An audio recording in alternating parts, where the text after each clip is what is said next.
আমরা কৃষিকাজ করতে আসছিলাম এদিকে পানি অনেক পানি নোয়াপুর বর্ডারঘাট থেকে এ পর্যন্ত আসছে, এই গলা পানি হয়েছে। তো এ পর্যন্ত আসতে আমরা অনেক সময় লাগছে। পানি অনেক পানি হয়েছে, এই পানি 10-12 দিনেও কমবে না, এরকম অনেক পানি হয়েছে।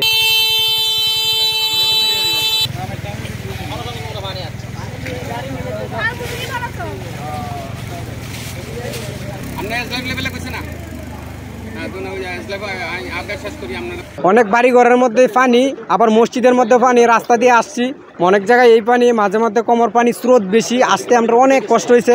রাস্তা অনেক জায়গায় ভাঙ্গা, ওইদিকে তো আরও 7-10 দিনও পানি কমবো না। এখানে আমরা কামু কি থাকবো কোথায়, এই কারণে কষ্ট করে হলেও বাড়িতে চলে যাইতেছি।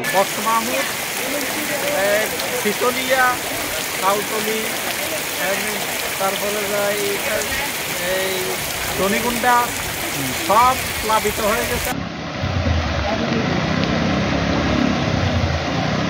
বন্ধুয়া সহ ফুলগাজী উপজেলার প্রত্যেকটি এলাকা পানিতে প্লাবিত হয়ে গেছে। আমরা ইতিমধ্যে বন্ধুদলপুর উচ্চ বিদ্যালয় দ্বিতীয় তলা এবং চতুর্থ তলা সাধারণ জনগণের জন্য উন্মুক্ত করে দিয়েছি। যারা আশেপাশে যে সকল এলাকায় মানুষজন অনিরাপদভাবে অবস্থান করতেছেন তাদেরকে অনুরোধ করব অতি দ্রুত সম্ভব আমাদের বন্ধু উচ্চ বিদ্যালয়ে প্রাথমিকভাবে যে আশ্রয়কেন্দ্র করা হয়েছে ওই আশ্রয়কেন্দ্রে যাতে অবস্থান নেই তারা। 7টা ইউনিয়ন, ফসল ইউনিয়নের 6টা ইউনিয়ন, মোট এই 13টা ইউনিয়নের প্রায় 2 শতাধিকের উপরে গ্রাম প্লাবিত হয়েছে। অনেক পুকুরের মাছ চলে গেছে, গবাদি পশু নিয়ে মানুষ অনেক কষ্টে আছে। রাস্তাঘাটের অবস্থা বেহা অবস্থা।